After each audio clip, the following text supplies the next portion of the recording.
apakah keris itu termasuk senjata tajam dan apakah aman kalau membawa keris ke jalan raya?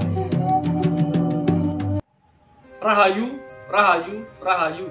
Ketemu lagi dengan saya Teddy Wahyono di channel tempat mengenal keris dan pusaka Nusantara lainnya dengan akal sehat dan hati terbuka. Nah, kali ini kita akan membahas tentang apakah keris itu termasuk senjata tajam dan apakah aman kalau membawa keris ke jalan raya ya. Nah, nanti akan kita bahas ya. Jadi tentang undang-undangnya sekaligus dari pengalaman saya pribadi. Nah, sebelum saya bahas, buat teman-teman yang belum subscribe, silakan subscribe dulu biar tidak ketinggalan informasi dari channel ini.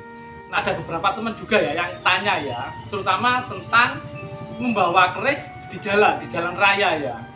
Mas, apakah itu nanti nggak ditangkap polisi, atau kalau ada razia, apakah nanti kita bisa ditangkap? Ataukah kalaupun agar aman gimana caranya? Nah, jadi sebenarnya keris, jadi ini bentuknya seperti ini ya. Dan kalau teman-teman lihat fisiknya, ini memang dari besi baja ya. Dan kalau yang istilahnya yang masih utuh, itu sisinya tajam ya, karena ada celorok bajanya ya. Dan ujungnya juga tajam. Jadi bisa menjadi sebuah senjata penusuk atau penikam ya. Nah, kalau membawa keris kira-kira di jalan seperti apa ya? Nah, jadi sekali lagi untuk undang-undang tentang senjata tajam ya, sebenarnya senjata tajam itu seperti apa sih undang-undangnya, seperti apa, dan kalau membawa itu hukumannya bisa sampai berapa tahun gitu ya. Nah, sebenarnya ada pembahasan yang lengkap dan komprehensif kalau teman-teman cari di Google yang cukup bagus itu yang di hukumonline.com ya, dan seperti itu. Cuma ini saya akan jelaskan secara garis besar aja. Untuk undang-undang sendiri tentang senjata tajam itu ada yang dipakai di Indonesia sekarang itu yang undang-undang darurat ya, yang nomor 12 tahun 51 itu ya, 1951 ya. Itu yang mengubah tentang undang-undang sebelumnya, yang tahun 8 kalau nggak salah itu ya. Nah, jadi di situ memang intinya seseorang itu akan dianggap melanggar hukum ya jika membawa senjata tajam tanpa hak ya.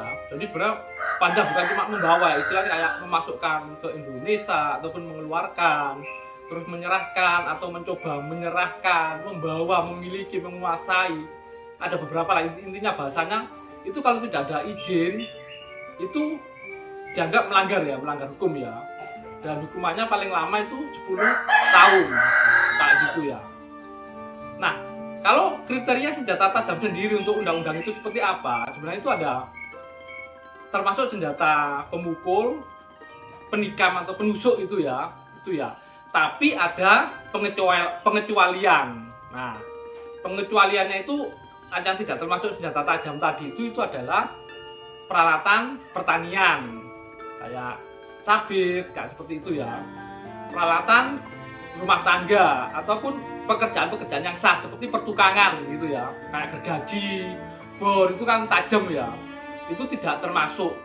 Dan satu lagi adalah benda-benda pusaka atau yang dianggap keramat atau yang dianggap benda ajaib atau benda magis seperti keris.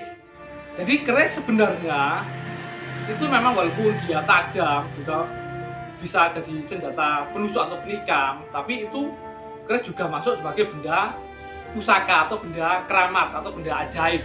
Jadi itu tidak termasuk senjata tajam dan masuk ke pengecualian tadi ya, dan tidak perlu izin untuk membawa sebuah keris atau benda pusaka atau dianggap benda keramat ya, tombak gitu juga itu termasuk benda pusaka. Tapi ada beberapa kasus orang membawa keris itu ternyata bisa dihukum, dipenjara bahkan ya. Nah, jadi yang pernah tercatat, jadi teman-teman juga bisa lihat ya, sekali lagi di hukumonline.com itu bisa lihat ada 3 kasus nanti dia, dan semuanya rahasia ya. Nah, di Makassar ada rahasia, dia bawa mobil malahan, dan kerisnya itu ada di dalam tas warna hitam. Nggak tahu dia prosesnya detail gimana, tapi yang jelas dia waktu rahasia itu kena ya, dan dihukum 1 bulan 10 hari itu. Cuma ini detailnya kurang tahu ya, apakah dia salah jawab atau gimana, kurang tahu, kurang jelas juga, nggak terlalu detail ya. Kalau yang di Madura ada 2 kasus, itu penjelasannya cukup detail ya, dan kita bisa memahami gitu ya. Kalau yang di Madura itu di Sumeneb ya, itu tahun 2013 ya. 2013. Jadi pas ada razia, jadi orang itu membawa keris, tapi dia membawanya di pinggang. Kalau itu sudah jelas ya, itu dimanapun kalau membawanya seperti itu nanti bisa tetap masuk senjata tajam. Sama yang di Pamekasan itu 2012. Kasusnya sama ya, jadi membawa kerisnya itu ditaruh di pinggang. Jadi itu dia kena ya, jadi kena. Kalau di Sumeneb kena hukuman 3 bulan 10 hari. Kalau di Pamekasan kena 2 bulan 10 hari, kayak seperti itu ya. Jadi sekali lagi agar tidak kena, memang kemasannya itu memang bawahnya itu harus benar. Kalau walaupun itu keris, itu walaupun termasuk benda pusaka, tetap kalau teman-teman di jalan bawahnya harus benar ya. Terutama kalau saya sendiri, kalau ke jalan raya saya masukkan ke singep tempatnya keris itu loh, khusus. Jadi singep, kain untuk bungkus keris itu namanya singep. Saya minimal pakai itu, atau teman-teman bungkus yang rapi ya. Karena memang dari beberapa pengalaman teman-teman, terutama bursa itu sering keluar kota atau apa, itu dimasukkan tas kok ya. Dan ternyata memang nggak masalah gitu ya, nggak masalah. Dan saya pribadi pernah mengalami, dan ini kalau nggak salah 2023 ya. Jadi saya sama Mas Okta waktu itu tengah malam ya, itu habis ngumpul teman-teman komunitas perkerisan ya, waktu itu ngumpul di Manuan ya. Waktu pulang itu ada razia, tapi memang keris kita sih disingkep dan itu pun dibawa tas ransel ya. Kebetulan saya yang bawa ranselnya, yang nyetir Mas Okta. Itu ada razia dan diberhentikan. Ditanya ya, itu dari mana? Yo, kita jawab aja. Itu dari pertemuan teman-teman komunitas perkerisan. Tanya itu tasnya bawa apa? Kita bilang bawa keris. Itu sudah, oh iya nggak apa-apa.